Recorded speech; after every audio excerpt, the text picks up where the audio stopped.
മുൻ പ്രധാനമന്ത്രി മൻമോഹൻ സിംഗ് വിടവാങ്ങിയിരിക്കുകയാണ്.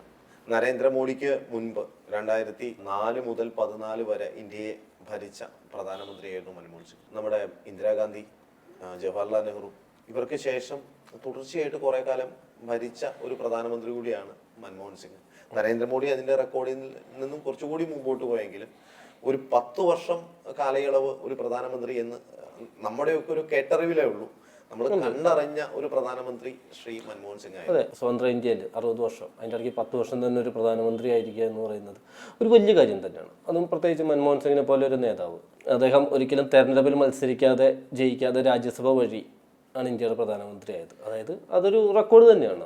കാരണം അതാണ് അദ്ദേഹത്തിൻ്റെ കഴിവ് എന്ന് പറയുന്നത്. ശരിക്കും അത്രയും കഴിവുള്ള ഒരു വ്യക്തിയെ നമ്മൾ പണ്ടൊക്കെ പറയുന്ന പോലെ ഇപ്പം അഴിമതിക്കാരനാണോ ഇത് നോക്കിയിട്ടല്ല ആൾക്കാർ സെലക്ട് ചെയ്യുകയോ ഇല്ലയോ എന്നല്ല, പക്ഷെ കഴിവുള്ളവരെ ഒരു ആ സമയത്ത് കോൺഗ്രസിലെ ലീഡർഷിപ്പിലോട്ട് ഉയർത്തി കാണിക്കാൻ പറ്റിയത് സോണിയാഗാന്ധിക്കെതിരെ വന്ന മറ്റേ ഇന്ത്യൻ വംശജയല്ല ഒരു വിദേശ വനിത എന്നുള്ള 2004 ഒരു ഇഷ്യൂ അത് കോൺഗ്രസിൽ നിന്ന് തന്നെ ഉയർന്നു വന്നു. പ്രതിപക്ഷത്ത് നിന്ന് അതിശക്തമായി വന്ന സമയത്തും കോൺഗ്രസിൽ നിന്നും ഇത്തരം ആരോപണങ്ങൾ ഉയർന്നു വന്നു. ഈ സമയത്താണ് നെക്സ്റ്റ് ഓപ്ഷൻ എന്ന് പറഞ്ഞ്.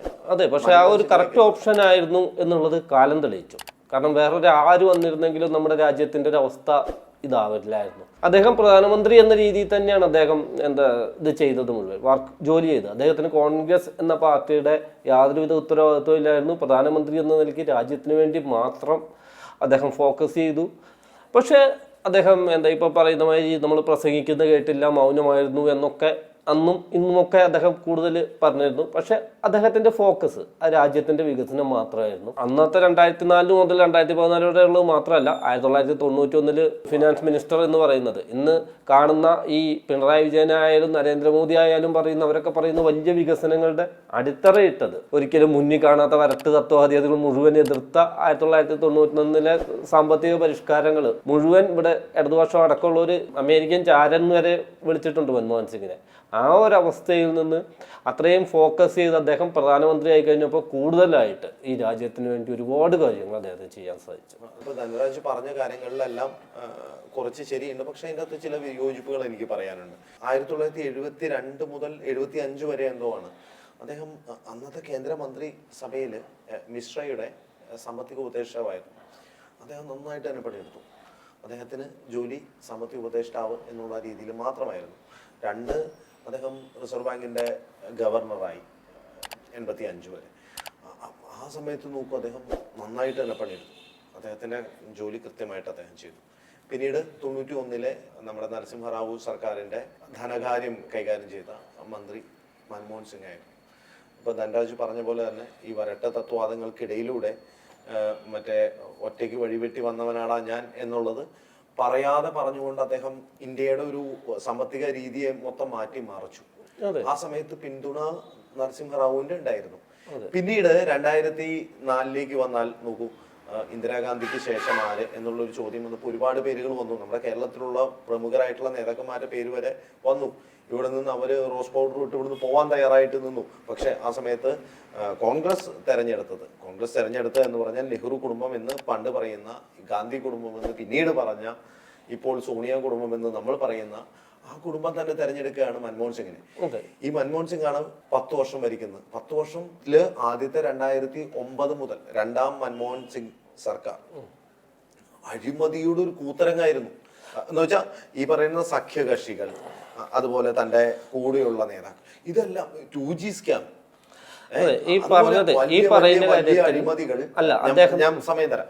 ഈ വലിയ അഴിമതികളിൽ അദ്ദേഹത്തിന് ഒന്നും മിണ്ടാൻ പറ്റിയില്ല. കാരണം ഇതൊരു സഖ്യ സർക്കാരാണ് ഇതിനെ ഭരിക്കാൻ പോകുന്നത്, എനിക്കൊന്നും പറയാൻ കഴിയില്ല എന്ന് പറഞ്ഞ് മാറി നിന്ന ഒരവസ്ഥയിലേക്ക് അദ്ദേഹം വന്നു. അതിന്റെ കാരണം എന്ന് വെച്ചാൽ അദ്ദേഹത്തിനെ കൃത്യമായ രീതിയിൽ ഭരിക്കുവാൻ കഴിഞ്ഞിരുന്നുവെങ്കിൽ ഈ പറയുന്ന പോലെ രാജ്യസ്നേഹവും അദ്ദേഹത്തിന്റെ നിലപാടുകളും അദ്ദേഹത്തിന്റെ ഒരു ചിന്താഗതികളും ഒക്കെ രാജ്യത്തിന് ഒരുപാട് ഉപയോഗപ്പെടുമായിരുന്നു. അദ്ദേഹത്തിന്റെ മുകളിൽ ഒരു കുടുംബവും ആ കുടുംബം ഏറുന്ന പാർട്ടിയും അദ്ദേഹത്തിന്റെ തലയ്ക്ക് മുകളിൽ നിന്നപ്പോൾ അദ്ദേഹത്തിന് ഭരിക്കാൻ പറ്റിയില്ല എന്നുള്ളതാണ് അദ്ദേഹത്തിന് വന്ന പോരായ്മ.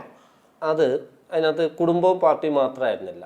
അദ്ദേഹം തന്നെ ഒരിക്കൽ പറഞ്ഞിട്ടുണ്ട്, ഒരു സഖ്യ സർക്കാരിന്, അതായത് ഈ രാജ്യത്തിന്റെ ഏറ്റവും വലിയ ശാപം ഇവിടുത്തെ ഈർക്കിലി പാർട്ടികളാണ് എന്ന് അദ്ദേഹം പറഞ്ഞിട്ടില്ലെങ്കിലും ആ മീനിങ് വരുന്ന രീതിയിലാണ് അദ്ദേഹം പറഞ്ഞത്. ഈ ചെറിയ കക്ഷികളാണ് രാജ്യത്തിൻ്റെ പുരോഗതിക്ക് വിഘാതമായിട്ടിരിക്കുന്നത് എന്ന് അദ്ദേഹം പറഞ്ഞിട്ടുണ്ട്. അത് ഉദ്ദേശിച്ചതും ഇത് തന്നെയാണ്. അവിടെയാണ് ഞാൻ നരേന്ദ്രമോദി 2014 ജയിച്ചപ്പോൾ ഒരു ഇതുമില്ലാതെ ഒരു ഏകകക്ഷി വന്നു കഴിഞ്ഞാൽ എത്രത്തോളം ആവും എന്നുള്ളത് പ്രതീക്ഷിച്ചാൽ, കാരണം അത്രയും 2004 നമ്മൾ പ്രതീക്ഷിച്ചതും അതൊക്കെ തന്നെയാണ്. അപ്പോൾ ഈ മൻമോഹൻ സിംഗിൻ്റെ കാര്യം പറഞ്ഞാൽ അദ്ദേഹം തന്നെ തുറന്നു പറഞ്ഞിട്ടുണ്ട്, ഈ ഒരു സഖ്യകക്ഷിയിൽ നിന്നിട്ട് അദ്ദേഹത്തിന് ചെയ്യാൻ പറ്റുന്ന കാര്യം വളരെ കുറവായിരുന്നു.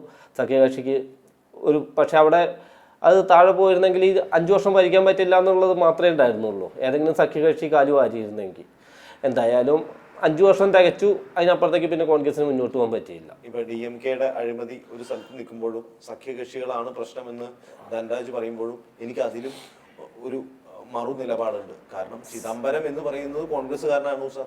അതല്ല ചിദംബരം എന്ന് പറയുന്ന ഒരു അന്നത്തെ ഫിനാൻസ് മിനിസ്റ്റർ, അത് കോൺഗ്രസിനകത്ത്. പക്ഷേ പുറത്തുള്ള അഴിമതികളായിരുന്നു കൂടുതലും അദ്ദേഹത്തിന് പ്രശ്നം ഉണ്ടാക്കിയത്. അകത്തും പുറത്തുമുള്ള അഴിമതികൾ വല്ലാതെ രീതിയിൽ വരിഞ്ഞു മുറുക്കിയ ഒരു പ്രധാനമന്ത്രി. അല്ല, അന്ന് രണ്ടാമത് UPA സർക്കാർ എന്ന് പറയുന്നത് രാജ്യത്തിന് വല്ലാത്തൊരു അപമാനഭാരം ഉണ്ടായിരുന്നു. പക്ഷേ അദ്ദേഹത്തിന് എപ്പോഴും അദ്ദേഹം പാർട്ടി എന്ന് പറയുന്നത് ചട്ടക്കൂടിനകത്താണെന്ന് പലപ്പോഴും വ്യക്തമാക്കിക്കൊണ്ടാണ്.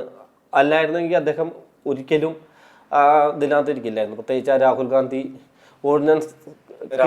അതിലേക്ക് വരാം. രാഹുൽ ഗാന്ധി പറഞ്ഞത് അദ്ദേഹത്തിന്റെ പ്രിയപ്പെട്ട ഒരു ഉപദേശകൻ നഷ്ടമായി എന്നാണ് അദ്ദേഹം പറഞ്ഞത്. അതെ, ഓർഡിനൻസ് കീറി കളഞ്ഞാണ് മൻമോഹൻ സിംഗ് പത്രക്കാരുടെ മുമ്പിൽ വെച്ച്.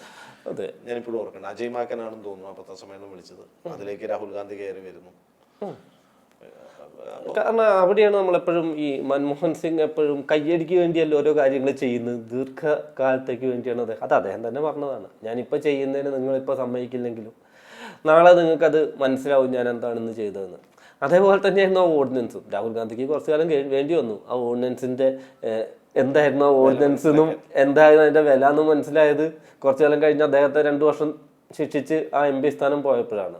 അദ്ദേഹത്തിന് നല്ല ദീർഘദൃഷ്ടി ഉണ്ടായിരുന്നു. പോലെ തന്നെ അദ്ദേഹം ചെയ്ത കാര്യങ്ങൾ അംഗീകരിക്കാൻ കോൺഗ്രസിന്റെ ഉള്ളിൽ തന്നെ ആൾക്കാർക്കും ബുദ്ധിമുട്ടും ഉണ്ടായിരുന്നു. ഈ അദ്ദേഹത്തിനുള്ള ആദരാഞ്ജലികളും അദ്ദേഹം ഓർമ്മയുമ്പോഴുള്ള അദ്ദേഹത്തിനോടുള്ള സ്നേഹവും എല്ലാം ഒരുപാട് പേർക്ക് കൂടുതലായി വരുന്നൊരു സംഗതിയാണ് സോഷ്യൽ മീഡിയ അടക്കം ഇപ്പോൾ കാണുന്നത്. പക്ഷെ അദ്ദേഹം ചെയ്തത് ഈ പറഞ്ഞ പോലെ അദ്ദേഹത്തിന് കോൺഗ്രസ് എന്നൊരു പാർട്ടിയായിരുന്നു, അല്ലെങ്കിൽ പ്രധാനമന്ത്രി എന്ന നിലയിൽ അദ്ദേഹത്തിന് കൂടുതൽ ശോഭിക്കാൻ പറ്റിയില്ല. ഇങ്ങനത്തെ ആരോപണങ്ങളൊക്കെ നിൽക്കുമ്പോഴും അദ്ദേഹത്തിന്റെ വ്യക്തിപരമായിട്ട് അദ്ദേഹത്തെ ആരെങ്കിലും മോശം എന്ന് ആരും പറഞ്ഞിട്ടില്ല. 10 പൈസ അഴിമതി ഇല്ല, അദ്ദേഹത്തിന്റെ പേരിൽ വന്നിട്ടില്ല എന്നുള്ളതാണ്. അതെ, പക്ഷെ ഇപ്പോഴും നമ്മൾ അനുഭവിക്കുന്ന ചില കാര്യങ്ങൾക്കൊക്കെ മൻമോഹൻ സിംഗ് സർക്കാരാണ് തുടക്കമിട്ട് നമുക്ക് അറിഞ്ഞറിയാം. കാരണം ഈ പെട്രോളിന്റെയും ഡീസലിന്റെയും സബ്സിഡി ഒഴിവാക്കി തുടങ്ങിയത്, പിന്നെ വില നിർണ്ണയം കമ്പനികൾക്ക് വിട്ടുകൊടുത്തത്, ഇത്തരം കാര്യങ്ങളുടെ ഒക്കെ തുടക്കം മൻമോഹൻ സർക്കാരിൻ്റെ കാലത്താണെങ്കിലും അത് പൂർണ്ണമാക്കിയത് മോദി സർക്കാരിൻ്റെ കാലത്താണ്. അതൊരു തുടർച്ചയായിട്ട് വന്നു. അപ്പോൾ ചില കാര്യങ്ങൾക്കൊക്കെ നമുക്ക് മൻമോഹൻ സിംഗ് അന്നത്തെ സർക്കാരിനെ കുറ്റം പറയാൻ പറ്റുമെങ്കിലും കുറേ നല്ല കാര്യങ്ങൾ, പ്രത്യേകിച്ച് UPA സർക്കാർ ചെയ്ത കുറേ നല്ല കാര്യങ്ങൾ നമ്മൾ കണ്ടിട്ടുണ്ട്. അതിലേറ്റവും വലുതാണ് വിവരാവകാശ നിയമം, പിന്നെ പോക്സോ ആക്ട്, ഇങ്ങനെ വന്ന് ഒരുപാട് നല്ല നിയമങ്ങൾ, പിന്നെ ഗ്രാമീണ തൊഴിലുറപ്പ് പദ്ധതി, അങ്ങനെ ഒരുപാട്, പിന്നെ അന്നത്തെ റെയിൽവേയിലുണ്ടായ വൻ വികസനങ്ങൾ, ഇത്തരം കാര്യങ്ങളൊക്കെ ഓർത്തിരിക്കാൻ പറ്റുന്നതും അധികം ആൾക്കാർക്ക് മറക്കാൻ പറ്റാത്തതുമായിട്ടുള്ള സംഗതികളാവും. ഇന്ത്യയുടെ മുൻ പ്രധാനമന്ത്രിക്ക് ആദരാഞ്ജലികൾ അർപ്പിച്ചുകൊണ്ട് മറ്റു വിഷയവുമായി വീണ്ടും ചേരാം. നന്ദി, നമസ്കാരം.